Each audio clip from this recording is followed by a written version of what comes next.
and welcome to Queer News Tonight. This is the world's first and only LGBTQ plus daily evening television news. We are broadcasting live and available on demand. We are available on all smart televisions, including Roku, Apple TV, Android TV, Amazon Fire TV, and of course YouTube and Facebook. It's time to queer up the news. It's Tuesday, August 30th, 2022, and we are live and literally out of the closet and into the headlines. We have so many of your important stories we're going to tell this evening on Queer News Tonight.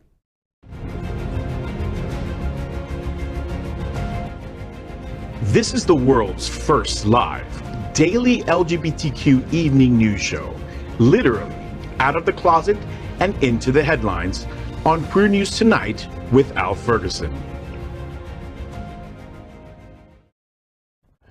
I'm your anchor at Queer News Tonight, Al Ferguson. And this evening we bring you the news of and a perspective representing the LGBTQ plus community from South Florida, America, and across our planet.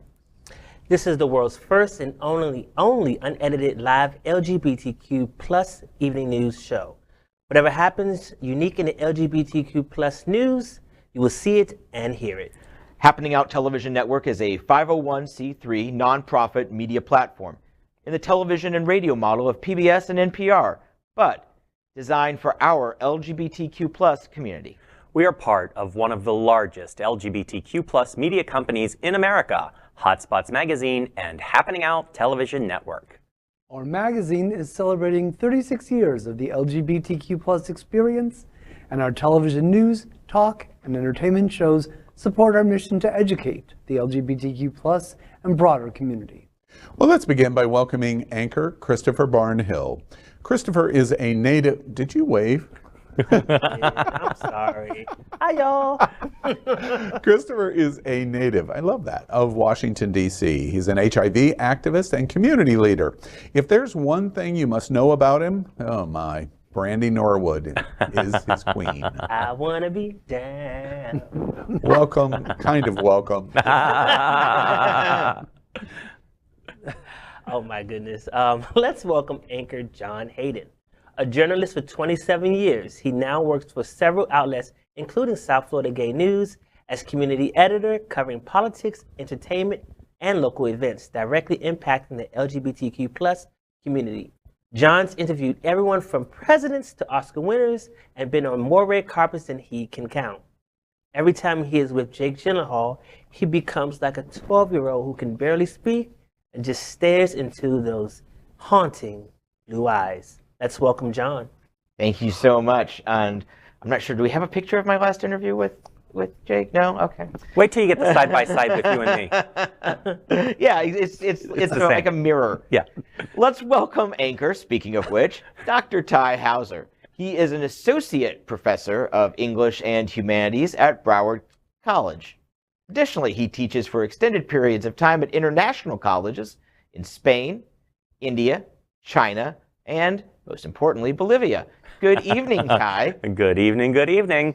Let's welcome anchor Gregg Shapiro, an inductee into the Chicago LGBT Hall of Fame. Gregg is the author of 8 books, including his latest, Fear of Muses. Calliope's gonna get ya. An entertainment journalist whose celebrity interviews and music reviews run in a variety of regional LGBTQ plus and mainstream publications and websites, his movie review column called Screensaver can be found in South Florida Gay News, San Francisco's Bay Area Reporter, RottenTomatoes.com, and more. Good evening, Gregg. Good evening, Doctor, and y'all at the table. We are the reporters for Queer News Tonight, and this evening we begin with the queer headlines. The LGBTQ plus community in South Florida and across America is diverse. Our community across the world is vast. And here are the bullet points of the queer news for today, Tuesday, August 30th, 2022, which also happens to be National Beach Day for those of us here in South Florida, as well as National Grief Awareness Day. Gregg, I'm curious, when's the last time you've been to the beach? I like the beach. When I had out-of-town guests before the pandemic. Does that count? No, it doesn't. A long time. Thank you, Christopher. All right, let's begin by queering up South Florida and Florida.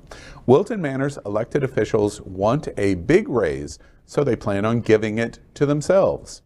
The Wilton Manors mayor and commission have given themselves a massive pay raise. On Tuesday night, 5 elected officials voted to boost the mayor's annual pay from $11,250 to $30,000, which is a 166% jump, and to increase the commissioner's pay from $9,750 to $25,000.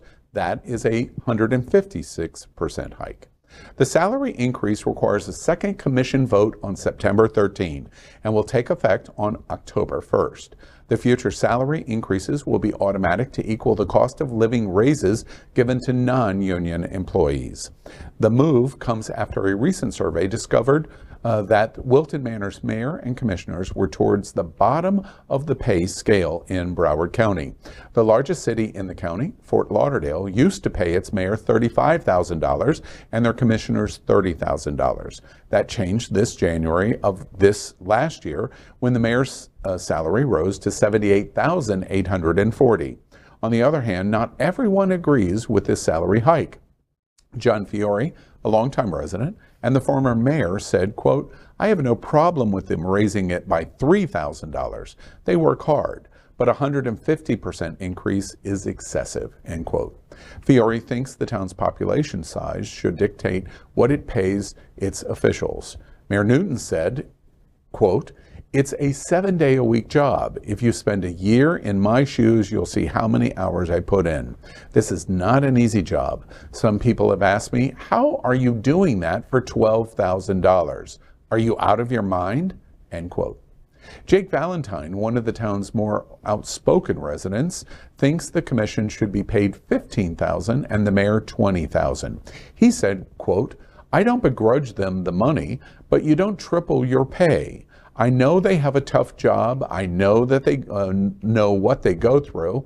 I'm one of the people who calls them at 4 in the morning if something is happening. But they signed up for this. It's a bad look. You don't take this job for the money. You take this job to serve the community." Now, I'd point out, I don't really agree with any of this. I would suggest that this is in line with what other mayors and city commissioners are paid in Broward County. They had not had a pay raise since, I believe, 2015. So they've gone 7 years with no pay raise. And fair is fair. And I think when you compare it to all of the other cities, 27 municipalities in Broward County, this is right in line to put them where they should be. Well, and you say 2015, which is correct. But if you adjust for inflation, they're basically making the same amount of money they did in the year 2000. Based on that. There it is. I'm actually doing a story on this Thursday. It's online now in South Florida Gay News, so you can read about it now. They're not just increasing their own salaries. They're also looking into increasing the pay of Leanne Henderson, who is the current city manager, to make her overall compensation competitive with what other city managers make in Broward County. They've also reopened the police contract, and like I said, like you said, they're non-union, or these people are union, and they're looking to find a number to increase their pay substantially going into this. And the fact is, they do get called a lot at all hours of the day. I too am one of those people that are calling them all. I am. I was working a story today, and I know that Scott Newton has a full-time job. He owns his own business and everything. But I know that, like, when I call him at 10 o'clock in the morning, that's part of his job, is to sort of to take my call and to do it. And they do it, in my opinion, pretty well. I shouldn't have an opinion on this because I do cover them, but I absolutely see the points to giving them what they get. It reminds me, by the way, that I'm going to have to increase my salary to take John's call. Does this mean that they're going to be working 166 and 156% harder than they were previously? I'm just curious. Like, they're already working that hard, though. That's the thing, is that I had to call Paul Rowling today, the vice mayor of Wilton Manor, and he was at City Hall for a city business meeting.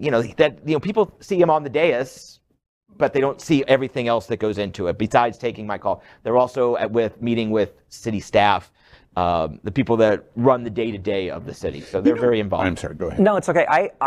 There are several points that I think are important throughout this story, and I don't know that there's a right answer here. I also haven't had a raise since 2015, and the college just did a survey that said that my salary is essentially about 15% lower than the average salary of our peer institutions, which is actually lower than the national salary for people with my... Which is wrong. Every single thing you just said, I'll go right on the record, is completely wrong.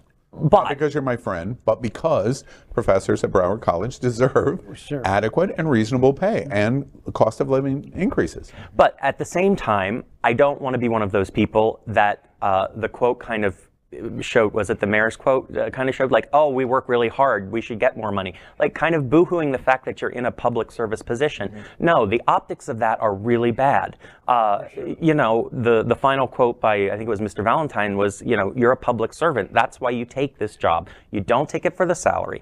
Do I think that they should get a pay raise? Probably. But no one should be able to vote on their own pay raise. Well, and that too. Yeah. Yeah. Go. Please go ahead. I mean, the fact of the matter, Wilton Manors have coin. Okay, there's a lot of coins in Wilton Manors, and I do think that the commissioners and everyone who works on behalf of that city deserves a pay raise that is comparable to what the cost of living whatever the cost of living is in Wilton Manors. I mean, apartments in that area are probably $2,000 or maybe close to for one bedroom. I'm sure a lot of these commissioners are also owning their own homes, property taxes, things of that nature cost. So I think they do deserve a pay raise, but I also want to take into consideration what are their outside jobs besides the commissioner, because we don't want to have be paid by the commission, and then you also have a nice salary at whatever position you have at whatever agency or corporation. No one needs to be rich by doing this job, but they definitely deserve something that is comparable to whatever the job calls for. Yeah, and Tai, to your point about the raises and everything like that, they've expressed, and you'll take them at their word for it on its face, but it's not about them necessarily. Mayor Newton says he's not going to run again in 2 years. Paul Rowley says this is going to be his last 4-year term. It's about having enough compensation to attract good people once the current people leave. Leanne Henderson could easily, once her contract is up, could be plucked out and go somewhere else. There's a ton of attrition in the police department because officers come here, they get that 2-5-year experience, whatever another department is looking for, and then they leave. So this is about creating a financial environment or financial incentives to retain good people once we get them here in the city. It's interesting because I can hear viewers turning us off right now, left and right, to what you just said. But that would be a mistake, because I think you hit the bullseye of what's really behind this story. I do not understand, and it will be very unpopular in opinion, I just want to argue the idea of, okay, the optics are bad, but so what? You've got to get over the optics of it. Because at the end of the day, I do not understand why we demand public officials to be unlike everything that we would expect for ourselves in a private entrepreneurial situation. We want to hire the best talent, and we want to pay competitive to keep the best talent, except when it comes to our elected officials. And that is anti-American, it is anti-entrepreneurial, and it brings it's anti-capitalism, it's not anti-American. Okay, well, all right, okay, all right. Setting aside that argument for a moment, we want the best talent representing us, including our elected officials. What we watch all across the board is the ones that don't care about this are the ones that are uber wealthy, they self-finance, they get into these political positions, and they don't care about the people that they serve. In a city commission situation, especially in Wilton Manors for the mayor and the city commissioners, we should be attracting the best people possible. Pay a reasonable, and these numbers are reasonable, pay a reasonable amount of money to get the best talent you can, because our hope is when Scott Newton decides he's not going to be mayor anymore, and he said that, I agree, or whatever city commissioner, whoever lives in this city will say, okay, I can do this for this amount of money because it's fair and reasonable, and get better talent. That's the issue here. We want nothing in terms of what we pay, including at our public education institutions, and we don't have the same standards that we would have for ourselves in private business, which makes no sense. And as a result, we have brain drain, which is what you're talking about, and we don't always get the best talent unless they can self-finance themselves. And in many instances, those are not the people that we want because they self-serve themselves, i.e. what we've watched in the last 4 years. Right. We want to pay better to get better. And I don't understand, just because they're public servants, why we don't want that. But we immediately go, you should do this. No, you shouldn't. You're working for the people, and the people should pay appropriately. I know I'm popular. Education, politics, and business are three totally separate institutions, and they should not merge at all. The reason behind that is because politics is public service, and the founding people in the country would have argued that they probably shouldn't be paid at all because it's about giving something to your country and helping support this this great experiment. Education is different from politics. It's not motivated by politics. It's not motivated by business. It's motivated by the inherent good of the progress of education. We either appreciate that and support it, or we don't.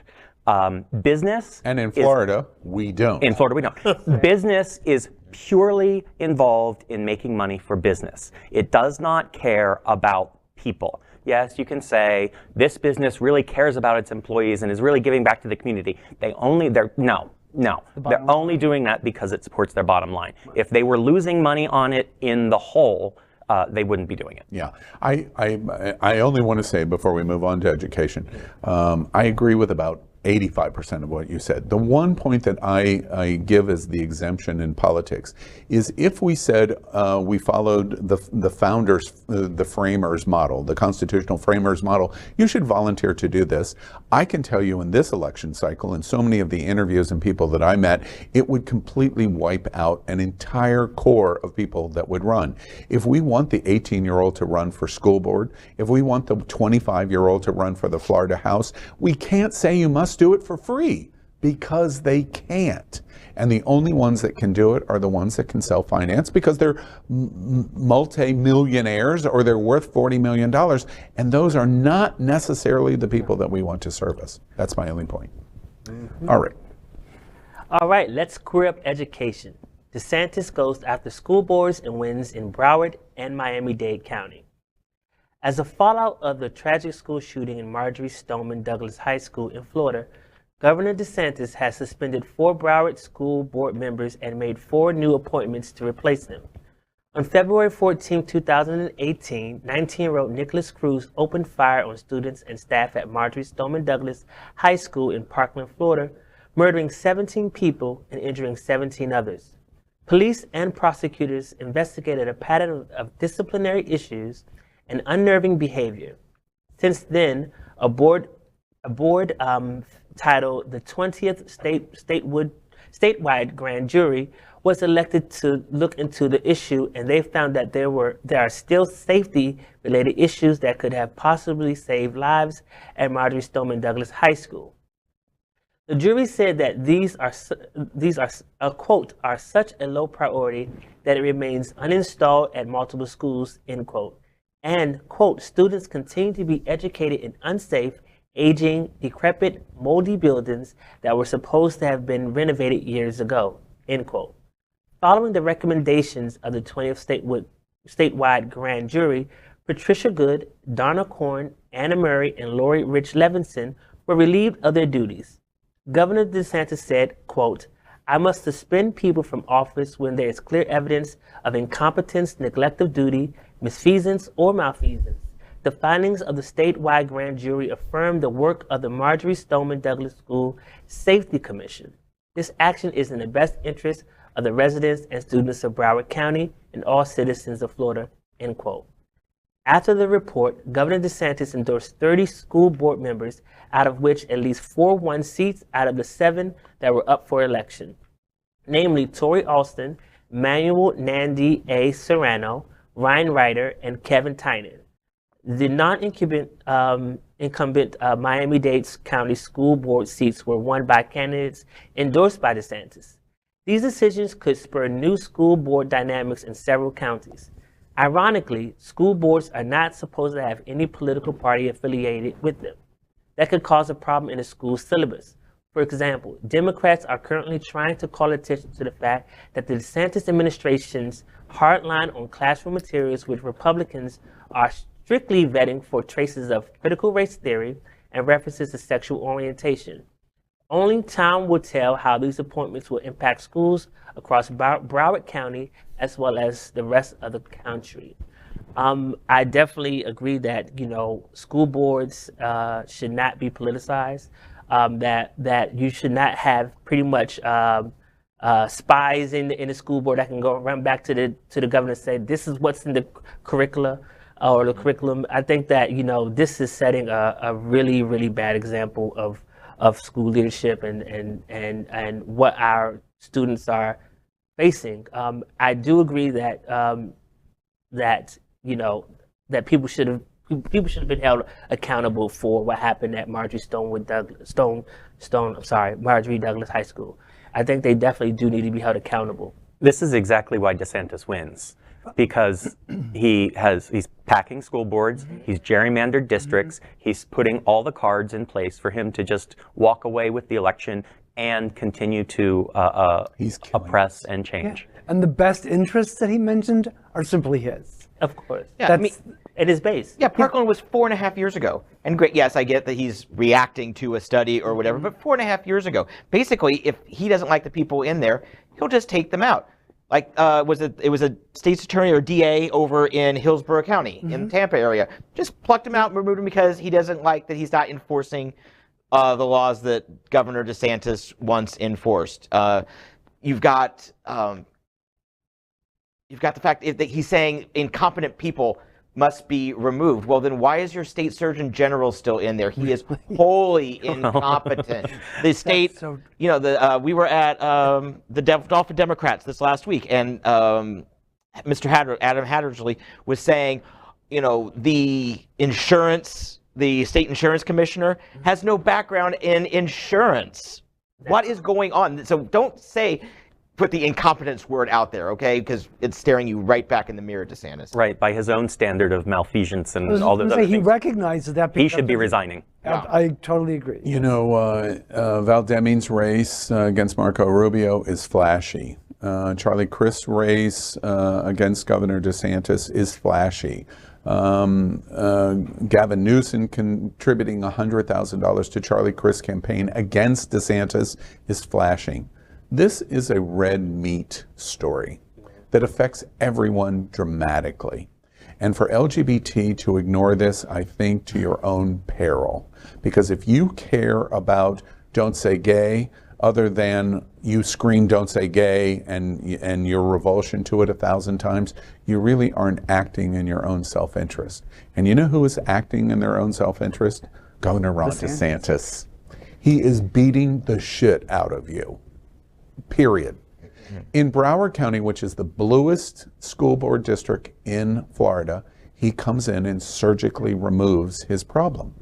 He removes 4 women under the justification of the exact same justification he could have applied to 35 other counties in Florida that haven't done enough for the safety of their schools. And because you haven't done enough, I am going to remove you. That is not what he did. What he did is he came into the bluest county in Florida and surgically, with a scalpel, removed 4 women that he knew he could not control. And what did he do? He replaced them with 4 white men he could. That is a surgical attack. The special forces came in, captured and killed, and got out before anybody could do it. That's what he did in Broward County. Then he turned around in Miami-Dade County and supported, with the 30 nominations in a non-political situation, 2 school board candidates and got both of those open seats elected. He has surgically gone in to take control of Miami-Dade County's school board in arguably the second bluest county in Florida. The guy knows what he is doing. Strategic. And it's strategic. And at the end of the day, DeSantis is winning. No. He is winning. Rail against him all you want. Spit in the wind against Superman all you want. He is beating the shit out of us. This is going to impact generations. Generations in our school boards. Val Demings' race is flashy. Charlie Crist's race is flashy. But this is the trenches. The other thing that I finally want to point out is we hear from our advocates, Equality Florida, SAVE, the National Task Force, the entire ballot, up and down the electoral ballots are important. I have never in my entire life this week seen a clearer example that that is true. Yes, we want to win the presidency in 24 in whatever position that you are, you want to win. Yes, you want the House in whatever. If you're a Republican or you're a Democrat, you want to hold or overturn the House, hold or overturn the Senate. But where everything happens is in our city commissions, our mayor's offices, our school boards, and our county commission. State, yeah. And that's why our advocates in LGBT should be listened to. They know what they're doing. And they know what the right recommendations are. And as a result, it's the only hope that we have against somebody that is taking a scalpel and cutting you away. He's scary. He's just scary. Well, we move on and we queer up trans rights. Cardiff Pride bans J.K. Rowling's lesbian friends' confrontation with trans groups. So we started by walking in front of the parade with our banners to be visible to the marchers, but also to the people in the crowd. We stopped the parade effectively for about 3 minutes. The police then came and asked us to move. We said we had the right to be here. And they then ask us to move at the back of the march. Now, from experience, we know that if we go in the march or at the back of the march, it's a very, very dangerous place for us. We have had countless experiences of lesbians who have been assaulted within LGBT marches, so we maintained that we wanted to stay at the front where we are the safest. The police came back and said, yeah, that's okay. You can do that. We marched for about 10 minutes. Then we got surrounded by both the police and trans activists who were becoming more and more hostile towards us and closer as well towards us. The police then said, you are obstructing the march. We are going to... Well, TERF activist Angela Wild from the anti-transgenderism group Get the L Out and other lesbian activists confronted trans activists during the Cardiff Gay Pride Parade Saturday in Wales. The parade saw thousands of people from the community as well as allies participate. The anti-transgender group disrupted the event by going to the front of the parade with signs saying, "Trans activism erases lesbians," and "Lesbians don't like penises." The group in question included Ms. Wild and another one of JK's friends, Leanne Timmerman. They initially blocked the march for about 3 minutes, as she said, after which police asked the group to move to the back of the parade. Tension broke out once more as anti-trans lesbian activists and a transgender woman started to shout at each other in the middle of the road. It was right after that fight, police subsequently intervened and threatened to remove the anti-trans group from the area. Clips have emerged showing the two activists' verbal scuffle, as well as a police officer asking them to leave the march. The anti-trans activists said that they had a right to be there as it was Cardiff's Pride event, and they're lesbians, to which the police said that they were disrupting the event and causing fights. The interaction has caused a heated public discussion with celebrities such as former tennis player Martina Navratilova, writer Andrew Doyle, Welsh actor Scott McGlynn, and others speaking out about the event for both ideologies. While some in the Twitterverse spoke about the irony of asking the anti-trans activists to leave, others highlighted the point that it was their derailment of the main issue at hand, that being LGBTQ representation and cooperation, that led to their exclusion. The parade's theme this year was community, diversity, and working towards a common aim. The anti-trans group seems to have missed the memo on that. although the group includes well-informed individuals who are not new to the public sphere. J.K. Rowling, author of the Harry Potter books, shared her support by retweeting a post from Ms. Wilde's friend about her situation. A spokesperson for the South Wales Police said, quote, "We worked closely with the local authorities and Pride so that the event would go on without a hitch. Police provided guidance and offered the protest group advice on how to facilitate a lawful protest of their own," end quote. This isn't the first time JK has been named alongside anti-trans sentiments, as she has previously lent her support to Ms. Wilde after she became embroiled in a free speech controversy. Because we are marching in a march.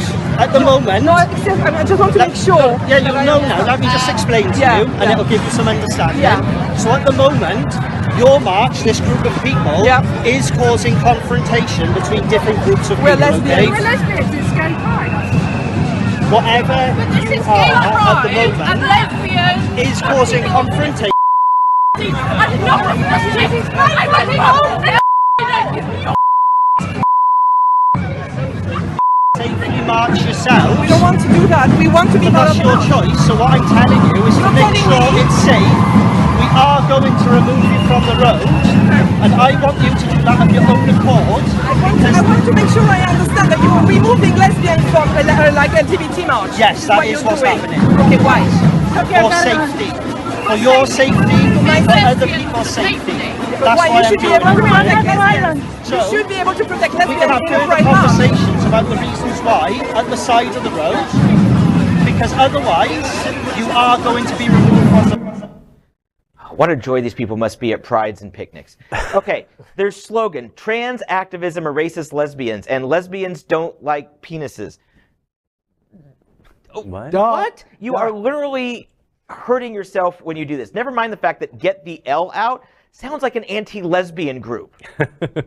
That's true. Right? It's not a good catchphrase. Yeah, you're absolutely counterproductive to what we want to do as a community. And these people are selfish. Their American counterparts are selfish. These people are not transphobic, because phobic means you are afraid of something. These people are educated enough. There is no phobia. They are just hateful. They are mean, and I can only assume this is where the log cabin Republicans go to find their interns.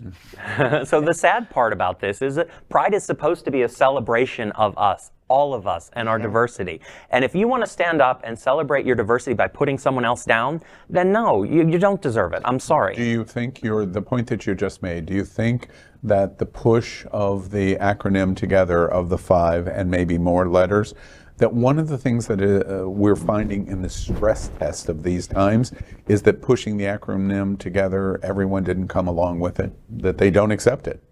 There are lots of lesbians that do not accept the LGBTQ community. There may be lots of Gs of gay men that do not accept the lesbian community. Do you think that we've artificially pushed it together and we're starting to watch the ramifications of that stress test? Well, don't forget, lesbian separatists is a thing, going back to the 60s, 70s. So there was never gay male separatist. There was never bi separatism. Lesbian separatism is a thing that exists.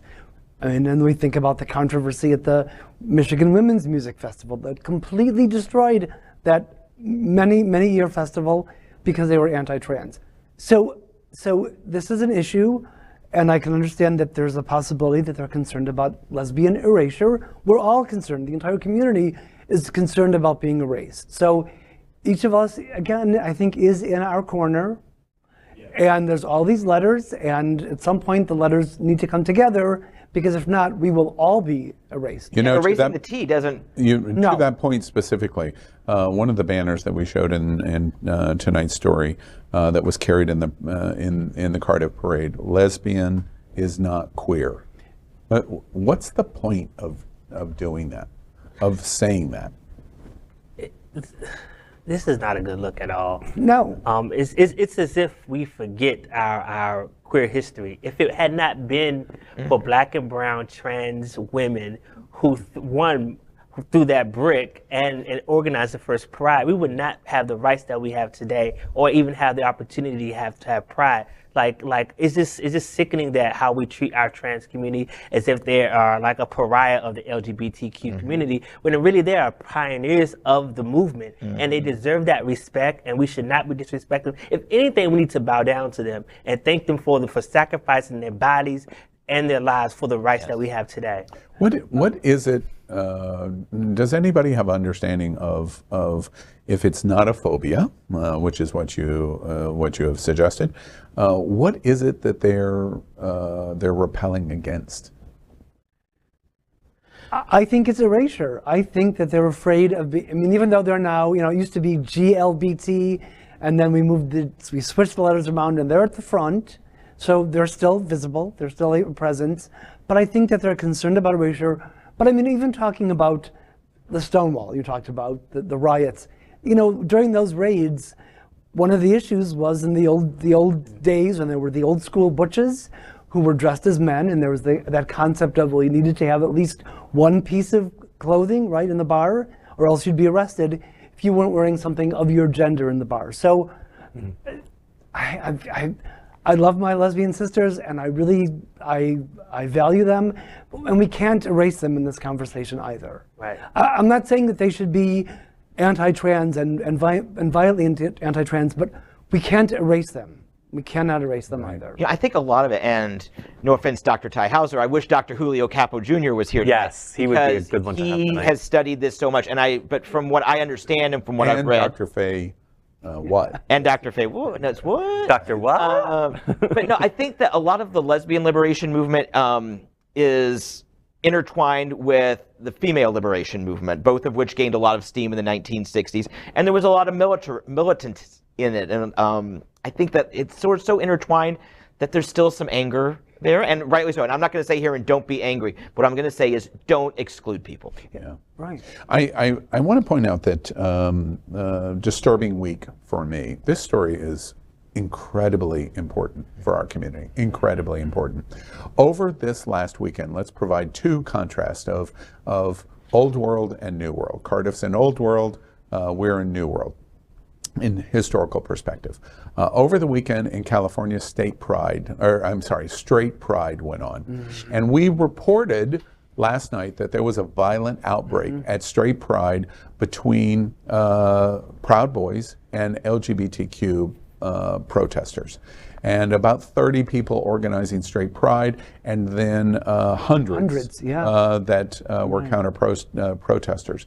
The significant makeup of the LGBTQ protesters were trans protesters, and the clash that took place, violence, and police involvement over the weekend. Simultaneously, on the exact same day, across the pond in Cardiff, this conflict is going on between at a pride parade and pride celebration to bring community together between the lesbian community and the trans community. And they're segmenting there, right? And segmenting there. And I think it is very interesting that both are basically going on simultaneously. Radical outside of our community, against our community, and inside our community, radical points of view inside our community, both to the same conclusion. I think that's very important. And they're mixing gender and sexual orientation together, it seems like, in this story, because the gender is that they're female, that they're a woman as well, not the fact that they're female because of how they identify, but they're also lesbian, and that includes they're part of that as well.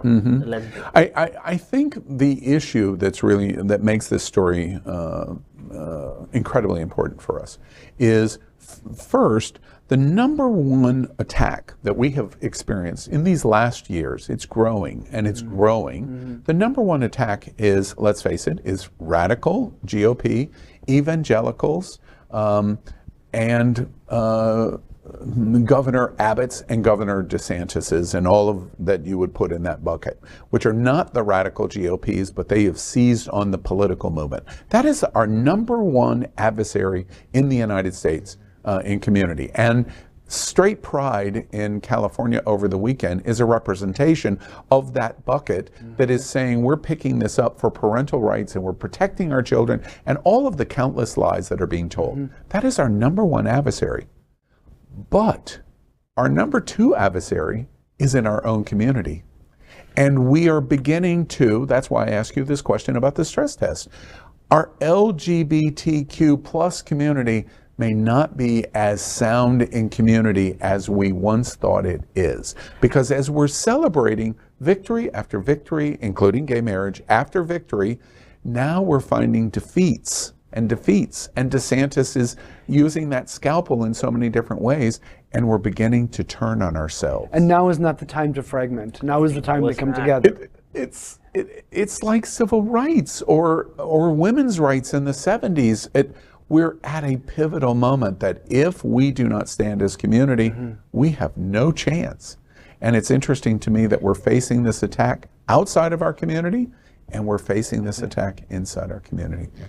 We must pay attention to this story. Yes. Well, we will move on, and Dr. Houser is going to queer up education. Memories of Field of Dreams as mom addresses book bans at school board meeting. In another attack on free speech, a group of far-right conservative activists has influenced the Granbury, Texas School District Board to ban several books containing LGBTQ content. The board has also granted school administrators the power to remove books from shelves without any review process if they decide they are not appropriate for students. This move drew the ire of the Democratic chair of Hood County and dedicated mom, Adrienne Quinn Martin, who took the podium at a local school board meeting. She blasted the Granbury, Texas School District's latest move to ban LGBTQ+ books from libraries and Superintendent Jeremy Glenn's callous remarks on the issue. We know that books are continuing to be purged. We know student library aids have been banned. We know a group of non-parents have pushed for these book removals and continue to do so.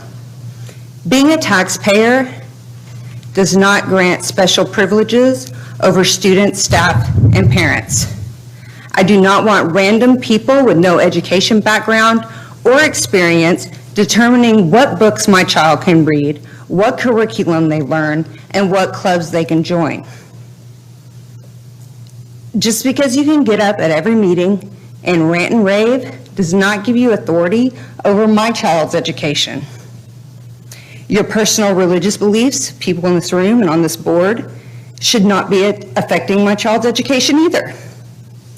Our schools are not to be used for personal political agendas, and our children are here for education, not religious indoctrination. I implore the board to put an end to trying to appease these extremists, focus on retaining staff, providing excellent public education, and a safe and welcoming learning space for all students. The speaker speaking about what great Christians they are, great. Go tell your pastor. Our schools are not your church. Thank you. Thank you. That's it, right there. Girl, I could not say it better myself. People who are not involved in education should not be making educational decisions, and certainly religion has no place in school. She should run for governor of Texas. She really should. I mean, seriously, just so well-spoken and right on target. She's got it. I have to say, there's this mayor in El Paso that I think might also do a pretty good job. You know, we can shout all we want, but the fact is they're getting the votes. Like the school boards here in Florida, they are just being turned over and turned over and turned over. But and Texas has like 200 counties, and most of them are very rural and all this. This school district is a suburb of Fort Worth, the Dallas-Fort Worth area. So this is a very metropolitan area, and by Texas standards, very forward-thinking. And they're still getting their tentacles in on our children. Leave our children alone, Republicans. Absolutely. Parents like her definitely deserve to be on school boards, definitely, because this isn't just focusing on just her child. This is focusing on the education of all children. And she's right. Like, schools should not be a religious indoctrination. What about children who are Muslim or do not have a religion of their own? Like, we should not be trying to create young Christians and have this movement of right wing extremists or evangelicals. I mean, that's not the place. Like that's what homeschooling is for. Yes, if that's what you want, homeschool or Christian schools or Catholic schools, but this should not be a public school with public tax-paying money to be used as a religious institution. You know, I have concerns about our voices versus these conservative Republican voices in this school district in metropolitan Fort Worth, Texas. In metropolitan Fort Worth, in this school board, the school board is following the radical GOP voices, the radical church evangelical voices, and they're following because they're loyal and they're motivated to work to get what they want. Our voices that are saying, this is really bad and you should keep it out of our schools and we should be focusing on our education and all of the things that we would sit and say at this table, I'm very concerned that the people that would follow the advice and observation we make are sitting at the bar in Wilton Drive. And that's the difference in them and the difference in us, I think.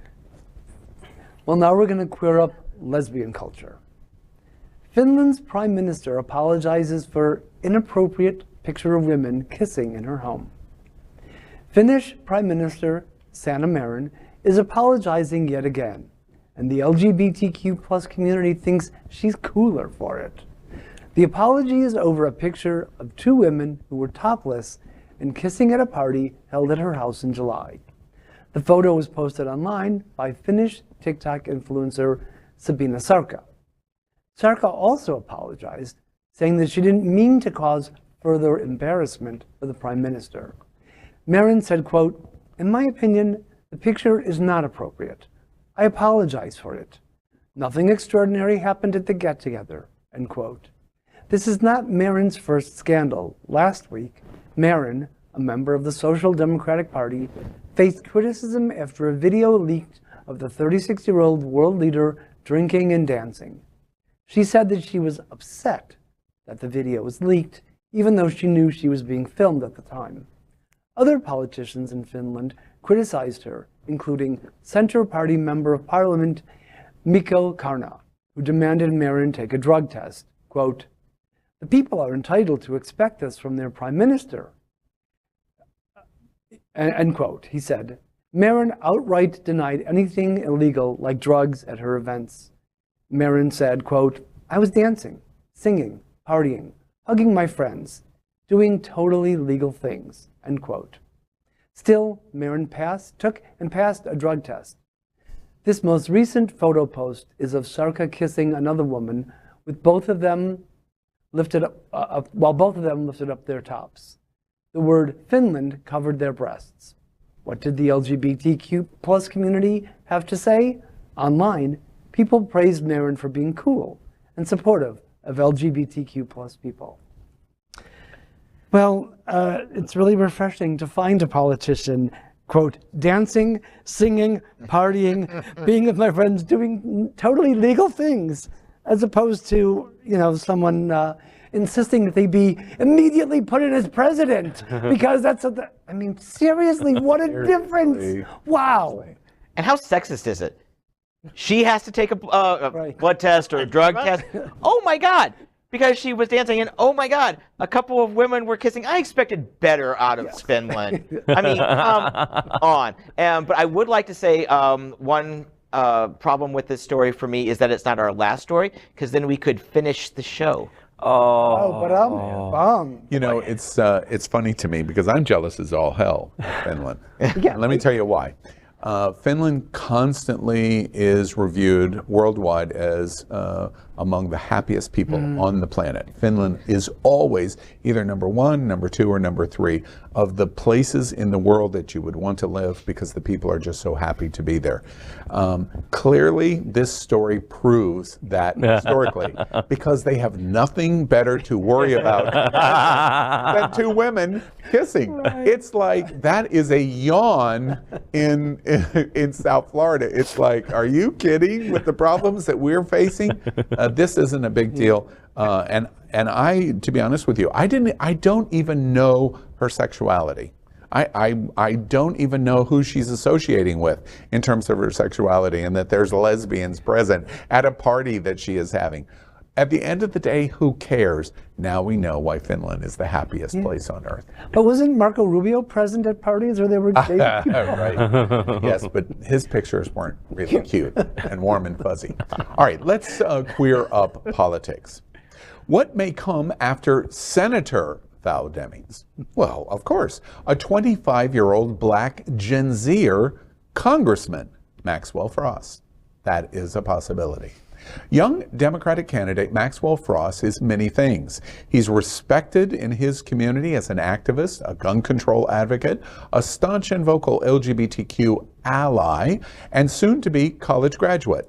According to many, Frost is eloquent and knowledgeable about many public issues, even though he has never held public office. And while he isn't wealthy or well connected, Frost has been making waves in his campaign to represent the 10th district in Congress, the seat recently vacated by Val Demings. In an interview, the 25-year-old Frost said, quote, "There are so many issues that I will want to work hard to help address. We have to tackle gun violence, which is really what got me into politics after the Pulse and Parkland mass shootings," end quote. On the topic of LGBTQ rights, he has said, quote, "I am more than an ally. I am a partner because it is the right thing to do to support issues like the Equality Act, marriage equality, and trans rights. And the LGBTQ plus community is so vibrant in our district, which includes the Pulse nightclub," end quote. When asked about Florida's Don't Say Gay law, Frost was vehement in his response. Quote, he said, "It's horrible. It's an atrocity, and it's outrageous that other governors want to pass similar laws in other states. These laws must be overturned. They are dangerous," end quote. Frost had some prominent LGBTQ plus help in his campaign, such as U.S. Representative Mondaire Jones of New York. He also has worked with Representatives David Cicilline of Rhode Island and Mark Takano of California, who went to Florida to campaign for Frost. He is up for the seat on November 8th's election. Very interesting story. My goodness, to have a GenZ-er person of color as such a vocal ally for us. Of course, he'll make history if he wins this seat. Running for Val Demings' seat, which you probably already know, means his chances are pretty good. I'm really looking forward to seeing the results. Well, it's this kind of energy that's going to bring out the vote, especially in that district. Yeah. And another bright young person giving us life and giving us hope for the future. Because that's really what it's about. Yeah, he is so dynamic. You and I, Al, were at the LGBTQ Democratic Caucus a few weeks ago, and he electrified the crowd after a long day of speechifying and a little drinking and more speechifying. He got up there and pulled this crowd back to consciousness. They were alive. They were on their feet. It was so great. So afterwards, I got over to go and by the way, he beat 9 other Democrats to win the nomination. So I went over and he said something that resonated with me, and I wanted to bring it back. He said, quote, "This campaign is about seeing the world through the eyes of the most vulnerable. Our governor and state legislature are scapegoating the most vulnerable communities. Our queer brothers, sisters, and siblings are part of that," end quote. And just the way he's embraced us as his brothers and sisters meant so much to me. And my God, I can't wait till he's running, till it's time for Governor Scott or Senator Scott to get out of office, and we can run him against him. He's so dynamic. I just love him. It's time. It's time for new blood, new energy, younger people to get into politics. And so what? He's never held an office before. He has the right. He could have the right people to back him, right staffing to really put him up there to make sure that he's handling things the way he needs to handle. It's time for new blood, new energy, because it's really becoming, and also people of color, because politics in Florida is becoming the same old white and boring. It just really is. And I make no apology about older white and boring. And male. And male. But not the young ones, thankfully. Yeah, right. You know, in the primaries in Florida last week, I thought about him specifically, meeting him at the Florida LGBTQ Democratic Caucus.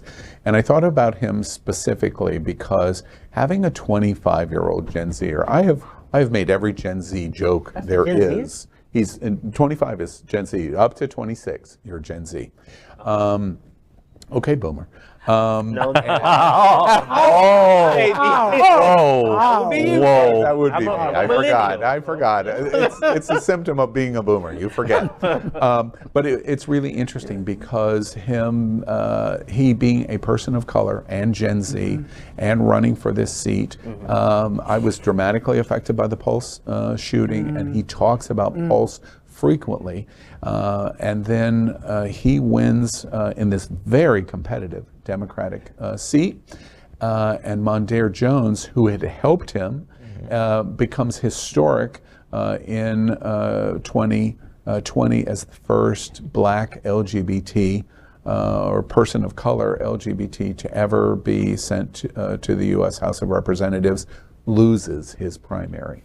And I thought of him, and that the justice of November 8th's election will be him going not only for his district and for LGBT in Florida, but also for Mondaire Jones. Continuing a legacy. And continuing that legacy. Totally. I just love that. Next, we are proud of our special partnership with Sunshine Cathedral, the world's largest queer church here in Fort Lauderdale. Supporting that partnership, we are broadcasting from our permanent set here at Sunshine Cathedral at the Happening Out television studios. We broadcast Sunshine Cathedral's Sunday International Service at 10:30 a.m. with more than 30,000 people watching every week.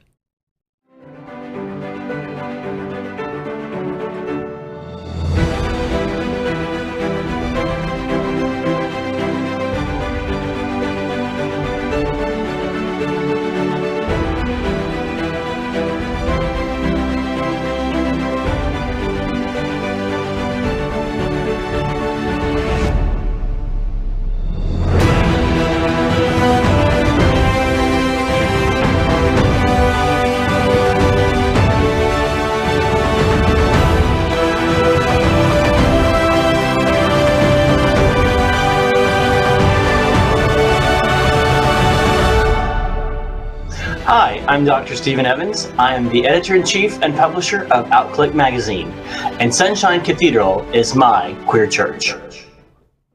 That is today's news for the LGBTQ+ community on the world's first and only daily LGBTQ+ evening news show. If our community is important to you, share this news with your friends and family. Are you, like most of America, part of our very large television audience watching this live LGBTQ+ news broadcast right now on Roku, Apple TV, Android TV, and Amazon Fire TV? Queer News Tonight is the only live LGBTQ+ digital television show in the world that is out of the closet and into the headlines. We need your support. If our community is to grow, we must tell our stories and bring them to the attention of the broader world. This is the only place in the world that tells these types of LGBTQ+ stories in motion and sound. That is the passion of Hotspots Magazine, Happening Out Television Network, and Queer News Tonight. I'm your anchor, Al Ferguson, and on behalf of these LGBTQ+ reporters, the anchors of Queer News Tonight, including Christopher Barnhill, John Hayden, Dr. Tai Houser, and Gregg Shapiro. We will see you daily at 8 p.m. And to our LGBTQ+ world, we wish you good night. Good night, everyone.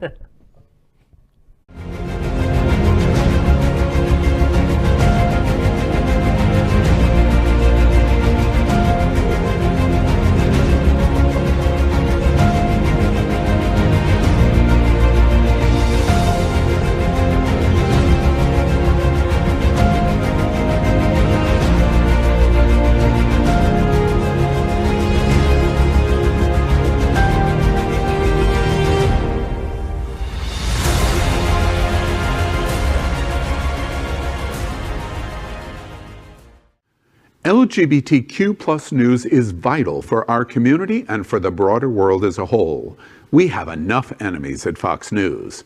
Tucker, Sean, and Laura are loud. We need passionate allies. Happening Out television network, Queer News Tonight, and It's Happening Out are literally out of the closet and into the headlines. Our community needs your support. Like this broadcast and subscribe now to ensure the growth